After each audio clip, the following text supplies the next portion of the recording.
Welcome back, ladies and gentlemen, to another edition of Through the Fire. I am your host, Ryan Wickline, and today we are joined by a very special guest. She is a UGC content creator, Miss Trish Leto. How you doing today, Trish? I am doing wonderful, Ryan. Thank you so much for having me today. Like, what an honor and a pleasure. And thank you for getting me out of bed on a Saturday morning to do this. Hey, no, it's my pleasure, man. I see some of the stuff you post on Facebook and Instagram, and I'm kind of fascinated by what you do. Well, I appreciate that. That's funny because I've been on Facebook has been the platform I've been on the longest. Instagram second longest, but the platform that I am most prevalent on and where I have the biggest following is actually on TikTok now. So that's a lot of fun. Huh. So the number one question the audience is probably wondering, who is Trish Leto? That's a question in and of itself. Trish Leto, who is Trish Leto? She's a faithful follower of Christ who is 30 months sober as of this month, as of March of 2026. And I'm a Navy veteran. I am a 25-year mortgage professional. I am a very proud mother of two incredible children. And I'm a content creator who just shows up unapologetically. And I do lifestyle content creation. And I love absolutely everything about what I do with content creation, because I don't really consider being a content creator. I just like to document what's going on in my world and share my testimony. And anybody that I can help along the way, amen. Nice. What was your rock bottom moment that made you want to quit alcohol?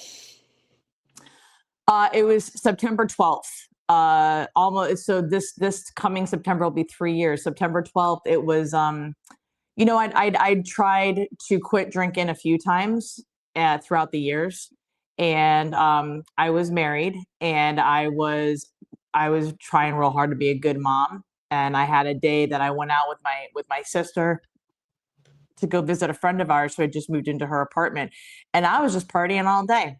I partied all day. My sister drove us to the place, and then she drove us back to her house, which is where my car was. And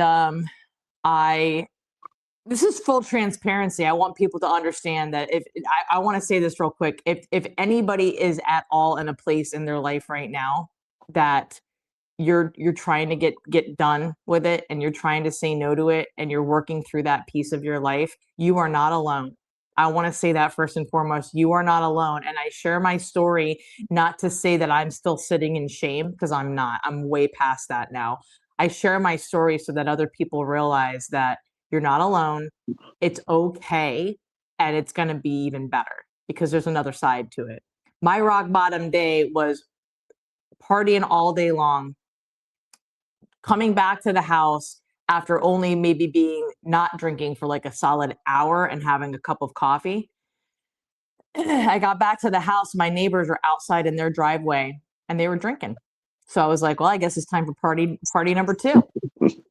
So I pulled up a chair, my own chair, in their driveway, and I proceeded to just continue drinking for the rest of the day. The kids were playing in the I wasn't going to go anywhere. I didn't drink and drive, but I just kept partying. And my next door neighbor's house was 10 feet from my house. I don't even remember walking back to my house, walking into my house, and going to sleep. I don't remember the fact that I didn't kiss my kids goodnight that night. My ex-husband told me the next morning, he said, you were laying in the kid's bed, you'd fallen asleep in there. I had to come get you out of the bed. I got sick a couple times. And I'm telling you, this isn't shame. It's not even, there's no piece to this that's shameful or guilty, because I saw who I was then. And I woke up the next morning and I didn't feel good at all. And I looked in the mirror and I did not recognize the woman who was looking back at me. And I knew that this was not a godly way to live. And so I swore that day I went into the living room, sat down with my family, and I said, I'm never drinking alcohol again. And I haven't had a sip since. Man, that's a great story about how you just kind of hit that bottom moment and realize, oh man, I can't live like this anymore? I couldn't live like that. And that was after the pandemic. I mean, I went through the pandemic like a lot of people did, where, I had the pandemic hit Florida, at least, because, I get that it was global and it hit other places before it really hit Florida, because Florida just kind of, we're over here like going, yeah, we're going to do whatever we want over here. And I get that. That's neither here nor there. But I had just co-founded a conference here in Tampa. Like, I was at the peak of my entrepreneurship level. I had spoken at a Gary Vee event the year before. Like, I had been places, I had rubbed shoulders with all the right people. I was building a business. I was business coaching. I was launching 6, 7, and even 8-figure businesses with some incredible entrepreneurs. And I had business partners. All of these things were happening. But behind the scenes, I was absolutely destroying myself. And so I didn't recognize that until I went through the pandemic, drinking even heavier. And then that day, that really, that's when I had to take a hard look at myself in the mirror and go, what are you doing? This is not what's meant for you. And that, I truly believe that was God's way of coming through to me and saying, hey, we're not going to let the devil win anymore. We're done. Yeah. We're done with that. So what No made mas. you turn to God to quit? So I grew up Roman Catholic. I never got confirmed because I always had a little bit of an issue with, and I'm going to say this very lightly, I have zero judgment towards anybody and what they believe. But I was saved by my Lord and Savior, Jesus Christ. I want to say that, okay? I was raised Roman Catholic. I didn't agree with everything about the Catholic religion, or that kind of like denominational side of it, right? And I kind of walked away for a little while. I got a little church hurt, some things, life happens, I'm not going to get into all that. And then I honestly, I was trying to get sober before that day in September, right? I had made a few attempts. I did 75 hard even, you know what I mean? Like, I did 75 hard. For those of you who don't know, go look it up. God bless you. And if you want to do it, it is they say it's a mental toughness program, but it's much more than that. It hit me spiritually. So I'd already kind of tried to be sober for a long period of time. But there was something missing. And now I realize it was the most important thing that was missing. So I started looking up non-denominational churches. So what led me to Christ was Christ himself, if you want to be honest. Like, that's it. It's pure, it's transparent. God came through and he said, you need to find me in a community where you're going to be positioned and postured to receive my message. And that's exactly what happened. So Yeah, we have similar stories than that, where God kind of just comes through, like, and lead you from your own brokenness to kind of build you back up.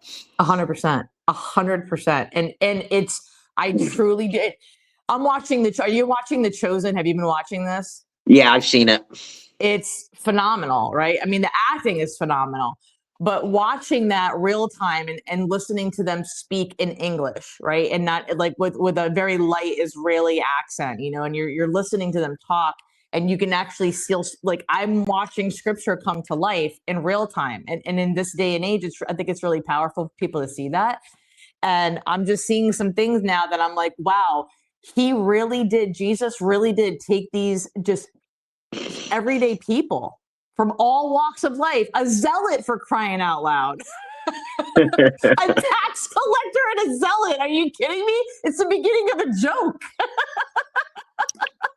So it's like, if he can do that with all of these people back then, it is truly like, I am just another testimony. Everybody is, but that's kind of how I feel about it. And I know that we're just getting started. Like, Jesus and he's my number one business partner. We're just getting warmed up. So yeah.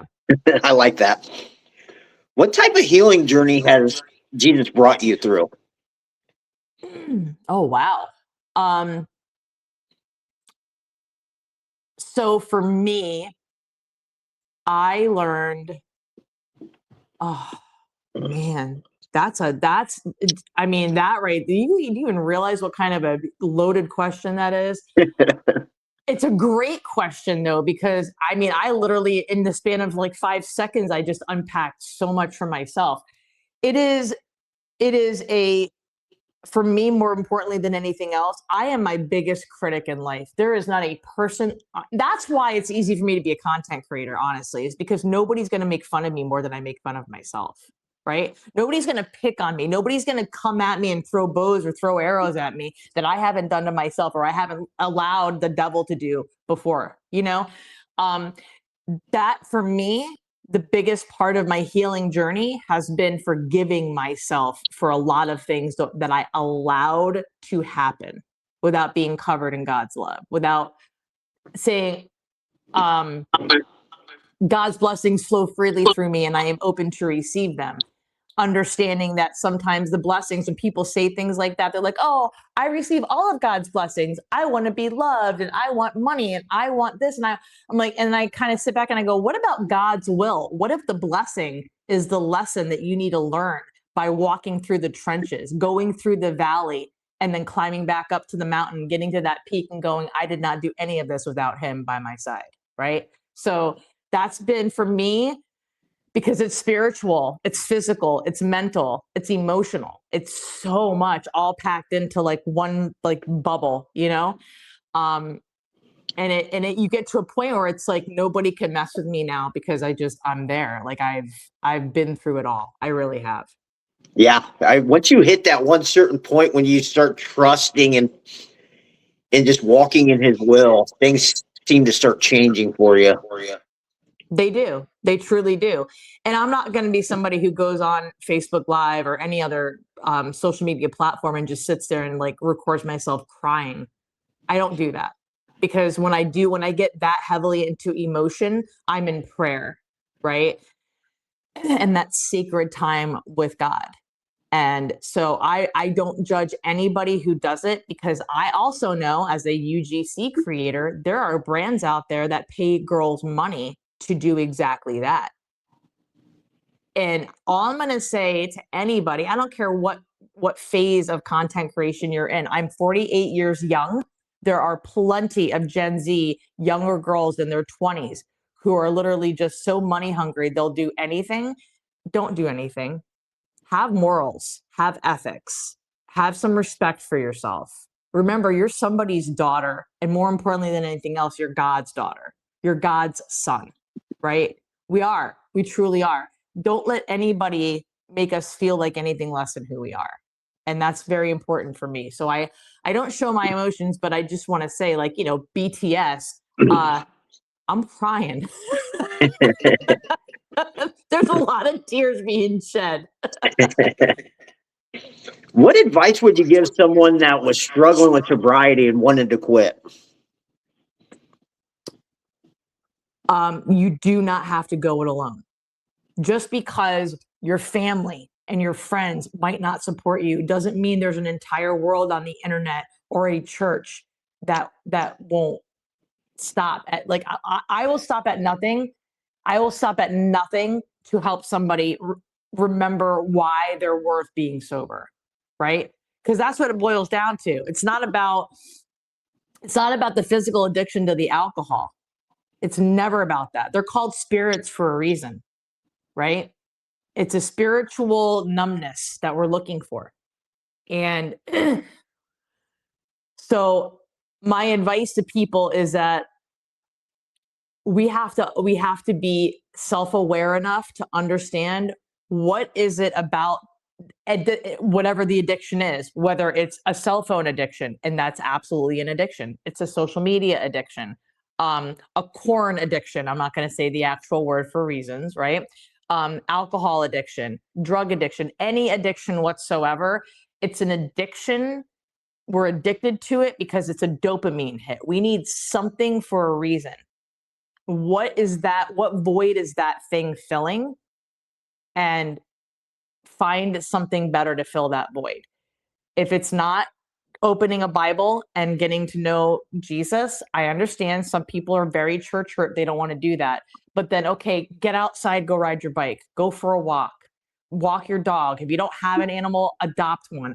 I don't know, get Get outside and plant some plants, plant some flowers, grow your own food, take a seed, put it in the dirt and watch it sprout roots and watch it grow up, because that's what it is. That's what recovery is. Oh God, I'm going to get emotional just talking about it.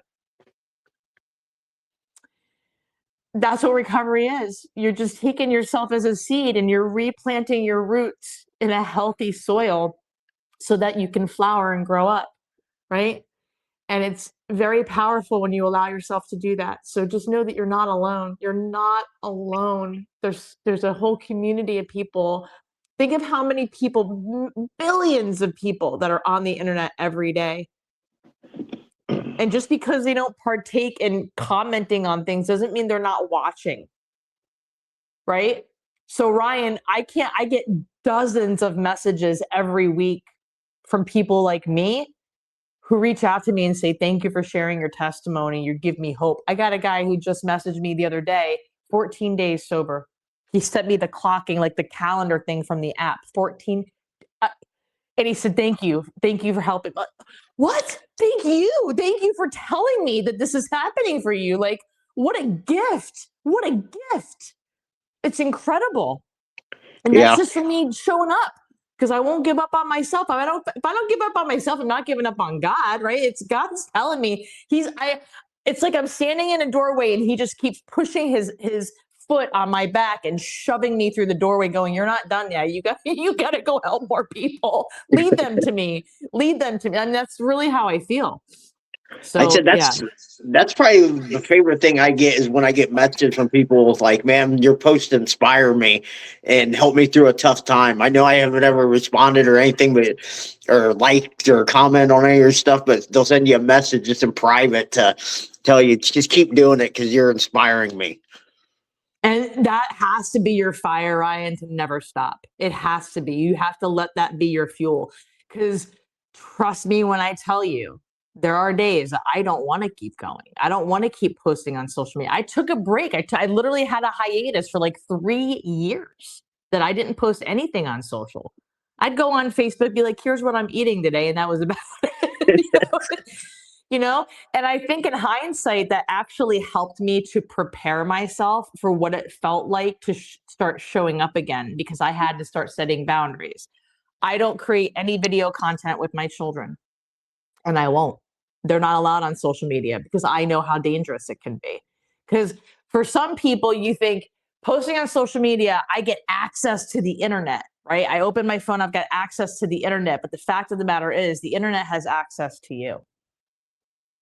And that's what I tell my kids. And I'm not going to get into what's happening in our world, but I think we all know what's happening in our world right now and what we're being made aware of, and data and information, right? And the more I know that data and information is out there, the less I allow my children to get on the internet, period. Because I will stop at nothing to protect my kids, So what exactly is a UGC creator, and how would somebody go about getting into that business? So a UGC creator is, I want you to think about this for a minute. When you're scrolling along on social media, whether you're on Instagram or you're on TikTok, and you're scrolling and you get these ads of people going, I just fed my dog this food and it's delicious and he loves it. And little Sparky's got more energy than he ever has before. And now he's not shedding and he's not scratching his ears. That is being created by a UGC content creator. Okay. So you're basically creating short form videos, 30 to 60 seconds long, for brands in exchange for money. And anybody can do it. Okay. So I'm Gen X, and I learned about UGC a little over a year ago. I saw this guy live on TikTok, and he was sitting at his grill. Excuse me. I'm literally like sniffling a little bit from holding back some tears. He was standing next to his grill, and he's just like, flipping some eggs and some turkey sausage on his grill, and he's talking about UGC. So I'm paying attention, and it's UGC stands for user generated content. Okay. And what happened, I'm going to give you a little bit of a background of what it is and like why it's so big right now. For years, we had commercials, right? Commercials that were paid advertising, right? Well, the commercials were hiring actors, high paid actors and actresses to create content, follow scripts and create content. And then the internet took over and social media took over. And we as consumers pay more attention to this on our phones than we do a television set. And so brands started realizing that and they started getting smarter. So then they started reaching out to influencers being, like the Cat Sticklers out there. And I'm just throwing out a couple of names that people would know, or Justin Nunley, Justin Danger Nunley, people who worked their tail off, Gary Vaynerchuk, Russell Brunson, some of the biggest names in the industry, in the marketing industry, right? And people start paying attention to these people and they become very influential. So brands just start sending them stuff and going, hey, open this box on a video. We'll pay you hundreds of thousands of dollars to do it. And the influencers go, cool, no problem. Of course we'll do that. But then you get smaller brands that are just startups, right? And they don't have hundreds of thousands of dollars to pay influencers. So they look for micro influencers, right? Or even just everyday people, user generated content creators, right? So they reach out to people like me. I've got 30,000 followers on TikTok, which pales in comparison to some of the bigger creators out there, right? But I'm a consistent creator. I show up every single day and I'm creating content as a lifestyle creator. So I'm creating content as a lifestyle creator, kind of putting the whole no niche into a box, saying I'm a no niche, right? So I'm going to create content about things from the second I wake up in the morning to the second I go to sleep at night. And I'm going to break this down, Ryan, if I may. I'm kind of just going to teach this out for a second, okay? Because people say they're lifestyle creators. So from the second I wake up in the morning, I get out of bed, I go into my bathroom, and I'm going to brush my teeth. I want my teeth freshened immediately. I'm going to throw some water on my face, and I'm going to brush my teeth. What kind of toothbrush am I using? What kind of toothpaste am I using? What kind of dental floss am I using? Am I going to take a shower too? If I get into the shower, what kind of shower head do I use? Am I using a shower head that strips out all of the chlorine and fluoride out of my water so that I don't have hard water hitting my head and scalp, so I have nice, clean, fresh hair? Guys, I'm going into what's called nano content, okay? There's different tiers to content creation. But if you can nail as a content creator who's more lifestyle, the fact from the second you wake up in the morning to the very itty bitty details of how you do a GRWM, like a get ready with me, right? Then those products that I'm using, I can pitch them. I could send them an email and go, I've been using this shower head. I'm saying shower head because people don't even think about that. Oh yeah, the shower head. Before I even grab my shampoo, before I even look for my bar of soap or my cleanser or my washcloth or my shower puffy or whatever, I'm turning the water on, right? It's an experience. So from the second you wake up in the morning, if you call yourself a lifestyle creator, realize it can be any kind of product from the second you wake up to your whole entire day. I go into my kitchen. I have a specific kind of coffee that I like. I use specific Keurig holders to hold my coffee that I can use over and over again. I use a Keurig machine. Some people like to use one of those like old style Cuban coffee kettles to like really get a good brew going. Some people prefer a French press. They have a French press machine, right? Some people put nothing in their coffee. They like it black. I like coconut milk and honey in my coffee. I like to use organic Ceylon cinnamon in my coffee. I don't like to stir my coffee with a spoon. No, I'm bougie AF. I'm going to use one of those little spinners, right? Sometimes I like to put a little protein powder in my coffee.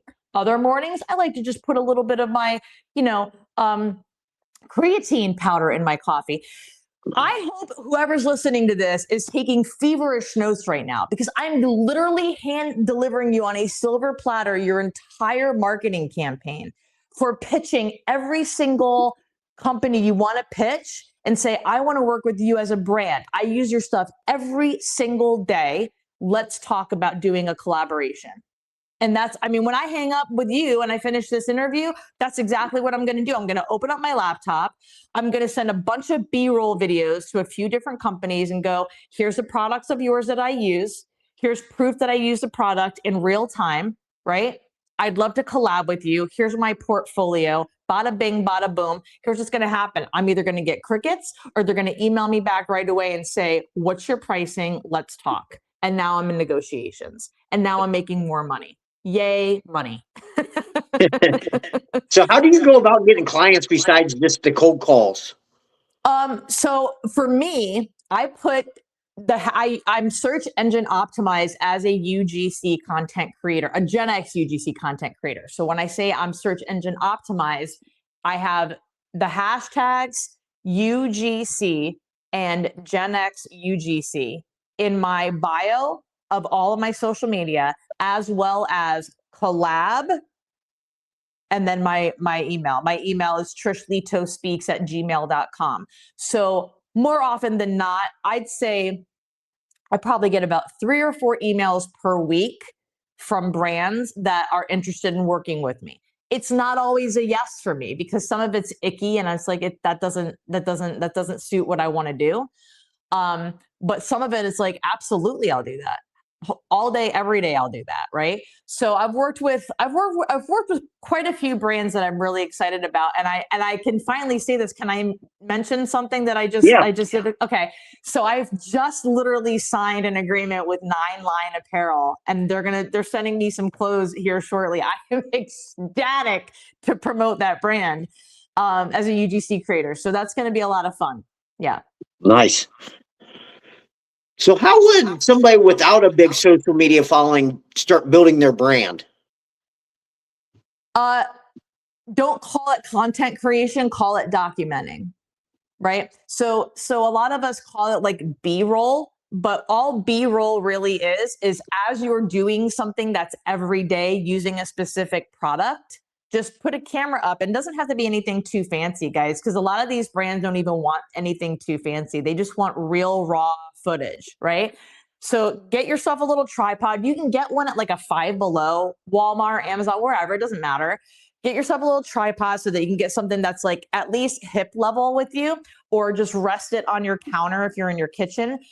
My go-to is always in the kitchen first because everybody has to eat something, right? We all eat food, right? Food is a part of everyday human survival. So whenever anybody asks me, what should I do? Where should I go first? I always tell them food because everybody's eating something, right? So I would go through your pantry, your refrigerator, your spice cabinet, and find some things that you use every day, like every day. Whether it's a coconut milk that you love, a chip brand, a snack that you like that you enjoy for yourself or your kids, a protein shake that you like, an olive oil that you like, a spice, anything. Okay. And grab your phone, hold it up to your camera, turn it a couple times, give it a little, showcase it a little bit, and then show yourself using it, right? Record that, and then go find them on Instagram, go find them on TikTok, go find them on Facebook, and send them a little video of you and say, I'm already using your product. I'd love to work with you, right? Because people think UGC is just affiliate marketing. It's not. It is affiliate marketing, but it's more than that. It's like affiliate marketing on steroids. You know what I'm saying? So instead of just going to the company's link and grabbing their affiliate link and being a part of their affiliate program and making maybe 15% off of a $10 sale, which is chump change, you reach out to them and say, I want to create content for you, like for real. And then they do negotiations with you and then they'll pay you a flat fee. It could be a couple $100 a month. It could be a couple $1,000 a month on a full contract, 3 months, 6 months. Plus they'll pay you like 50 to 60% commissions for everything that you sell if you're really good at selling the product. Some of it they want scripted. Some of it you can just do whatever you want to do. And at the end of the day, if you take the link to the product and you plug in a prompt into, say, ChatGPT or Claude, and you say, I need you to act as a billionaire professional marketer and write me 5 scroll stopping hooks for this product that I can use in a 30 to 60-second reel on TikTok and Instagram. And then you grab the link to the product and you paste it into the AI. It will generate the scripts for you. It'll tell you exactly what to do. Right? So you could either do that, or the brand that you work with, they might say, hey, we've already got a few content creators that are doing this particular type of script and it's working, it's helping us sell the product. So please create something similar. And they'll send you examples, right? And you'd be like, oh, okay, I could do that all day long, no problem. And then you do it. And then you sell the product and then you make money on the platform that you're selling it on. And the brand pays you money on top of that. Yay, money. Yeah, it's a stack. It's a lot of fun. Yeah. So I've watched a lot of your content. I mean, you're really authentic and real with everything you post. Yeah, I mean, I'm just a human being who uses products, right? So that's it. That's all it boils down to. I already drink coffee. I already drink the coffee out of a particular cup. Like I'm holding up this mug right here, okay? This has got it's a metal mug and it keeps my coffee warm. But I have a hound dog. So it's got a hound dog and a bunch of little paw prints around it. My kids got it for me. What a beautiful thing for kids to get for mom. Mother's Day is right around the corner. You should go grab it. That's all I'm doing. That's all I'm doing. It's keeping my coffee warm, and I love it because every time I look at it, it makes me think of a hound dog, right? I literally just sold you this freaking cup. I'm just being honest, right? I'm very honest. And that's the thing is I won't reach out to a brand of a product if I haven't already used a product or something similar. Then I'm like, okay, I'm curious. I've seen your stuff. I'm very curious about this. And what happens too, sorry, I'm kind of all over the place with this, but I want to say this. My advice, truly, if you're already on TikTok, great. Go reach out to brands and get some free samples of products that you're very interested in using. And what will happen is, as long as you've got enough of a following, I think you have to have 1,000 followers on TikTok as of today in order to be accepted into TikTok Shop program and in order for them to send you free products, right? But if you're just getting started, like today's the first day, you open up TikTok, you create an account, build up a following. Trish, how do I do that? Go on Google and ask Google what content you should create based on your life interests and your current skills, or use ChatGPT. Google is literally working as that kind of AI these days, by the way. So if I put into Google protein shakes, right? Or best protein powders, right? Because I like to stay in shape. I like to have a good amount of protein in my body, right? Then I'm going to find that Google's going to have, I'm going to put that into Google's search. I'm going to hit enter. And then underneath, I'm going to have add. And then underneath all the ads, there's going to be a thing that says people also ask. Everybody sees this. I know that we see it, but until you're intentionally doing market research, you're not going to notice it. So I'm going to bring it to your attention. Under people also ask, there's like at least 5 or 10 questions. There's all these little lines. And if you click the downward caret, you'll see a whole plethora of information that people are literally questioning the internet of like Google right now, today, current time, about the best protein powders to buy and why. So if this is something that you're already into, you can go look that up and you can start creating content about that. And you can be the go-to person about protein powder on TikTok, on Instagram, on whatever, right? And now you're just sharing your own experience using these different protein powders. And I would open the video with the 5 reasons why your protein powder sucks, or things to avoid when shopping for protein powder. We don't want to know how to accomplish something. We want to know, as human beings, psychologically in sales, what to avoid more than anything. Or open your video with a did you know? Did you know will hook people every single time, right? Did you know this protein powder sucks and you should throw it out the window? Here's why. Start reading the ingredients on the back of the bag if you think it's bad stuff. Break down for people why it's bad. What is the base of that? I'm dead serious right now. Like, I got a buddy of mine who does this, and he's gone viral on multiple platforms multiple times. my buddy Sean, and he calls out the food industry. On all of his videos, he calls out the food industry. And it's triggering because everybody's like, you rush to your pantry, you're like, oh shit, is that in my protein powder? Like, do I have weed killer in my protein? Like, I'm dead serious. Like, oh my God. And it makes people go, wait, what? If it gives you a wait, what? Right? So go to Google first, find your thing, find your niche. What do you want to talk about? What do you want to go all in on? And then intentionally scroll on TikTok and Facebook and Instagram and find reels of people who are going viral, creating that content, and listen to me. I know people can see me on the video.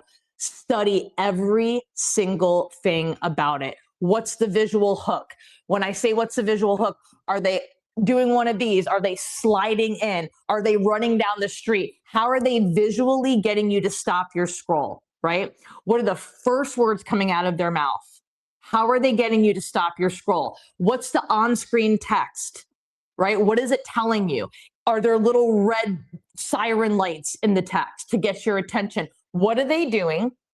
Write down everything, take screenshots, put it into your Google Drive document, and type out every single thing about the video that made you stop your scroll. Do this intentionally for 5 videos. 5 videos intentionally. Do it for 15 solid minutes, and then go create the exact same thing. If it ain't broke, don't fix it.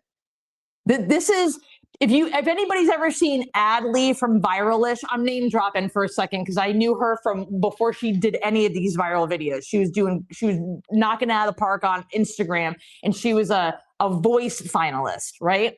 She was a country music singer. And she ended up honing her craft, meaning instead of trying to get better at something that she wasn't really that passionate about, she was already doing something really good, and she went all in on that. She attacked the thing that she was good at, and she went all in on it, and she has made millions of dollars doing it and teaching other people how to do it too. And that's the very basic concept of, if it ain't broke, don't fix it. All social media is understanding the psychology of human behavior and what makes people click a cart to buy a thing. If you can figure that out, you are going to make money on the internet, period. So do it. Go do that exact thing. And if you don't want to be on camera, then don't be on camera. Get your pet to do it. Get your plant to do it. Get a freaking stuffed animal and get your stuffed animal to do it, right? You let AI do it for you. Ryan, you tell me, how many dog podcast reels have you seen that have made you crack up laughing to tears because it's so funny? I've never seen any of that, but I would think I would laugh if I saw somebody talking with a stuffed animal out there. Oh, they do it all the time. The dog. You haven't seen the dog podcast? Oh my God! The golden retriever and the beagle talking to each other, or it's a golden retriever and a Frenchie, and they're sitting at like a podcast table, and they got microphones in front of them and the headsets on, and they're talking about what their humans did, and it's freaking hysterical, dude. It's hysterical, and they go viral, and I share it and I repost it. There's a woman. Oh my God, just hear me out. There's a woman, I've never seen her face.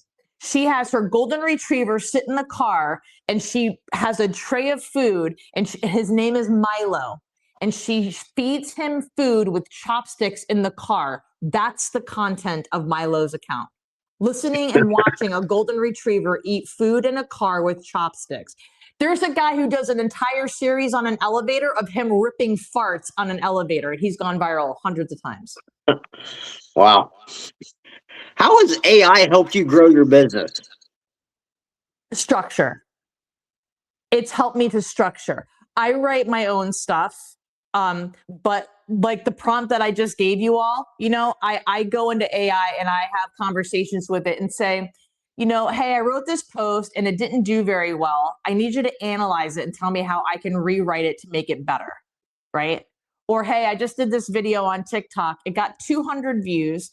I like how it makes me feel about getting my message across, but how can I rewrite this or redo it so I get better views, right? And so I'll do that. Or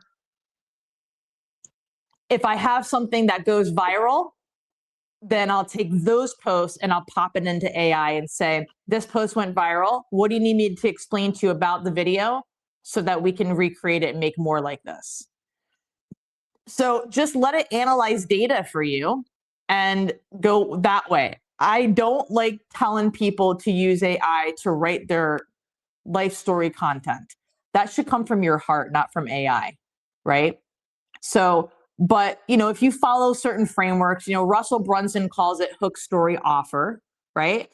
In the sense that you're selling something tangible, like an actual physical product. If I'm going to sell this pen, then I'm going to say, write me a 30-second reel using the feel, felt, found framework. So, do you feel like your pen writes like crap? I felt the same way. That's why I'm glad I found this pen. Right? So feel, felt, found. So it's like an empathy. It's tapping into somebody's emotions about a product and then telling them how you're glad that you found this solution to their problem. Right? That's what I use AI for more than anything else. And then sometimes I'll just sit down and say, hey, listen, I want to build a $10,000 business in the next 3 weeks using my skills. Let's talk about what I enjoy doing the most and let's do this together. And then it'll ask me I like Claude more than Chat GPT now. Claude's freaking incredible. But that's how I use it. It's helped me to restructure how I think about things. Honestly, it helps me to kind of reverse engineer my thought process because I have an entrepreneurial brain. I have a million ideas inside of my head on any given day. I wake up and I'm building like 15 businesses in my head. And you ask me, Trish, what's on your mind right now? Oh my God. You ready for this? Let's go to the whiteboard. I'll break it all down for you. But and I'll tell you, like, it's fun, but it's also really annoying because it's like an ADHD thing. And I don't like to wear that like as a badge of honor because it's not. It's actually kind of annoying. But I know that I have to stay focused on the task that I need to complete in order to get something completed, right? So I'll go into chat, I'll use AI and say, hey, listen, there's something that I have to complete. I had Claude write me a webinar that I could use as a workshop presentation because I'm teaching UGC workshop at the Military Creator Conference in Arlington next month in Texas. And so I needed to send them something like very basic and I hadn't done it yet. And I was like, oh no. And I got onto Claude and it did it for me in less than 5 minutes. Nice. So like, how long was your is your presentation then? So the presentation that I'm doing in next month is it can't be longer than 45 minutes, right? So I said, hey, listen, I need to teach this framework. I need to have some examples. I need to have something where I've got audience participation so they can actually do the thing. Because I'm not like a death by PowerPoint kind of a creator or a presenter. If I'm teaching somebody how to do something, I want to make sure you're actually doing it in front of me. I want to watch you create the thing. So that, because it builds up confidence. Like, you're not going to walk out of my room without having some kind of confidence that you can do exactly what I just taught you. Right. So I had it. Hey, this is a framework that I want to do. I need you to help me create this presentation based on this framework. Don't forget these specific details, right? Because I want to teach them bits and pieces here and there, getting started, getting into it, pitching, giving them some templates to use, doing a little bit of audience participation, and then making sure that I'm wrapping up so that they feel empowered and pumped up because I'm the very first presentation of the entire conference. So you gotta get everybody rolling and started then. But right after the keynote, so it's like the keynote and then me, and then they break for lunch, and I was like, "Oh my God, are you kidding me right now?" So no pressure, but I was like, "Holy crap!" So yeah, but I had to and I told it that too. Like I told the AI all of this. I said, I need this to happen exactly the way and it created it. Now I want to make a few tweaks because it made it look really militant. Like it made it look like like a combat font and all this. And I was like, I don't know if I want to do all that. So that's not my brand, but it did a really good job. Like it put together, like I could probably take it right now and go to the clubhouse of my neighborhood and teach UGC with that presentation, and I'd knock it out of the park, you know? Nice. Yeah. So what led you to start speaking and becoming kind of like facilitating workshops and coaching and all that? Oh my gosh. So I was a Beachbody coach years ago. I started getting into doing the whole, eating healthy thing and being a fitness, advocate when I was, before I was pregnant with my daughter, and my daughter's 11 and a half now. Right. So it's been a while. I started doing the Beachbody thing. And when I was doing that, and I say that because I need people to understand, like I've seen a lot of like fitness coaches like that branched out and became really big influencers, like what I'm doing, So I started doing it like that. And it was like, hey, the colored containers diet, and, the shakes and selling people on this and, working out and just, always on video. And that was before Facebook even had Facebook Live. So I was doing, oh gosh, what was it called? Periscope. I was live streaming on Periscope. I was live streaming on TikTok. I was live streaming on another one that started with a T, and it's not Twitter, it was something else. But I actually did go live on Twitter a few times.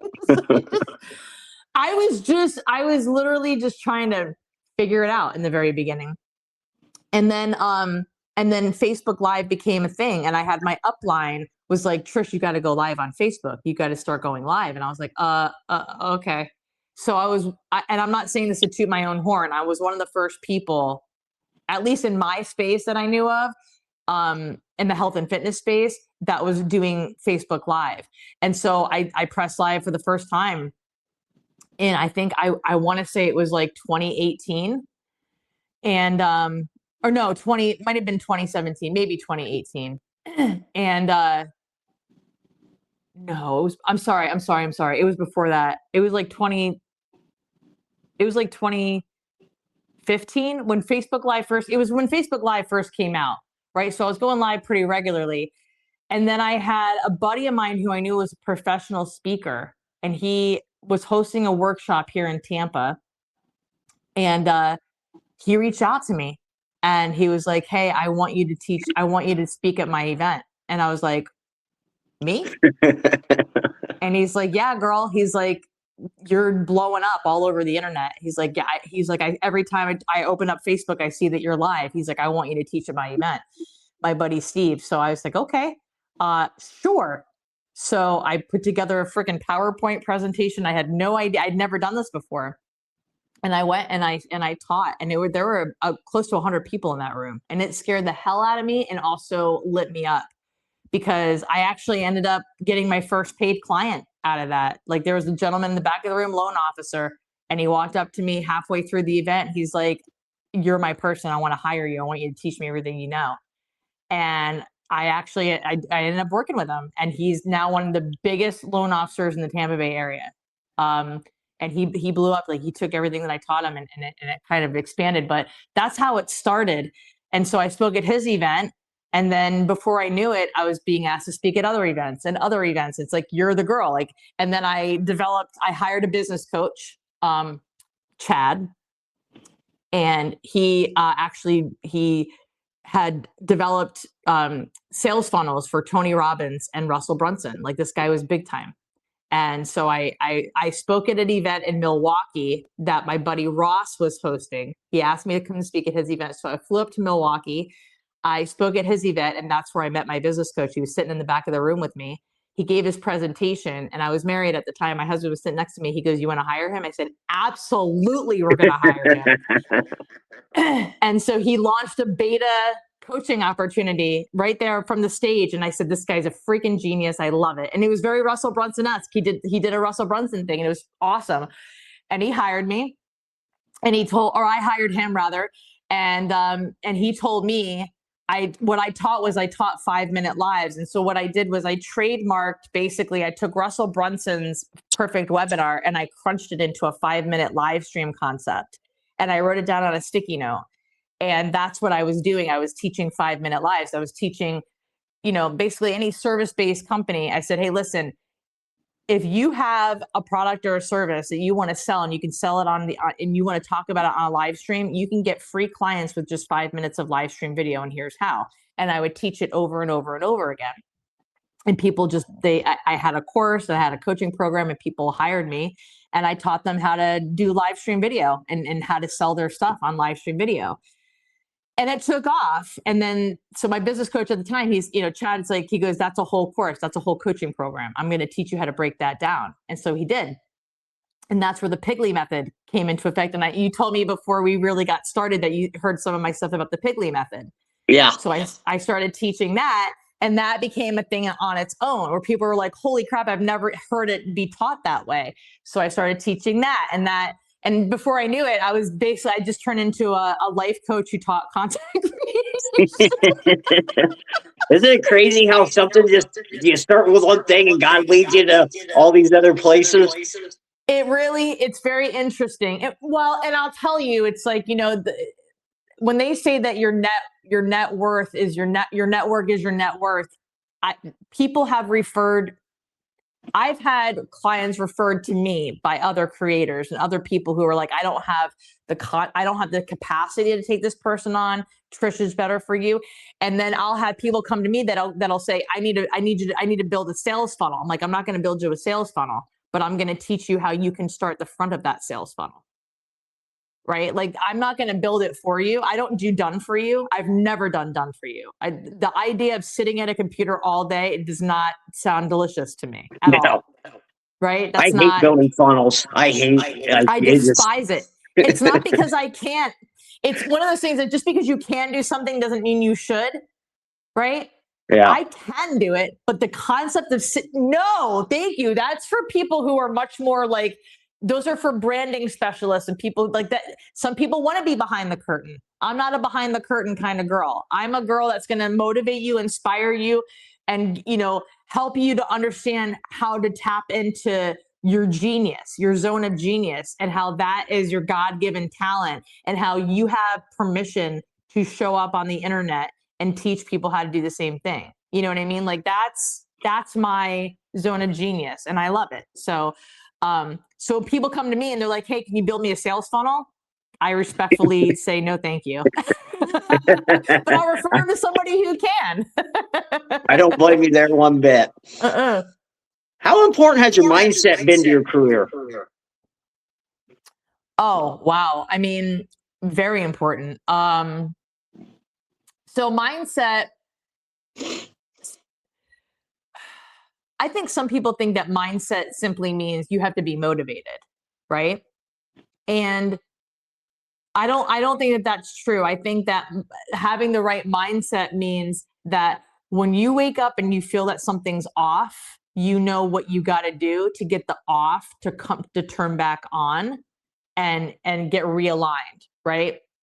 So for me, mindset is, and I have it right here because I always keep it on my coffee table, is my Bible.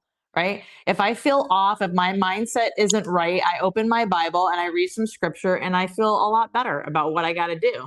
Right? Like it's always a spiritual thing. Right? So the spirit is what drives the mind and the physicality of your everyday, of your body. Right? So mindset,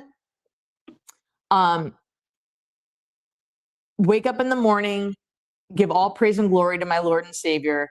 How can I fuel myself, right? Mindset is about fueling yourself first and foremost. I can't do anything as a mom unless I'm okay, right? So I got to check in spiritually. Am I okay? Yep. I'm blessed. I'm blessed by the best. I give all praise and glory to him.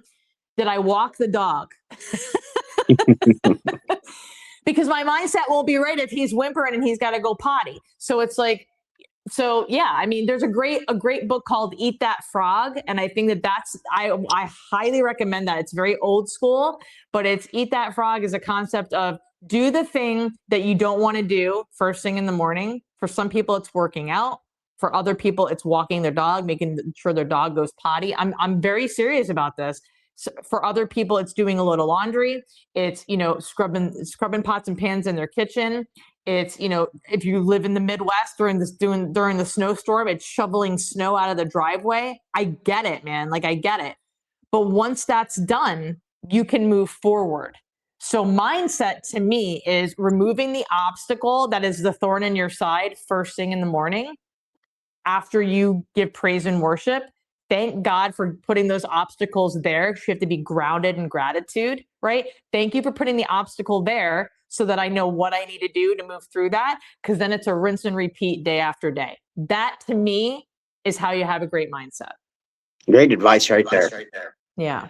Thank How you. can people get a hold of you? Email me.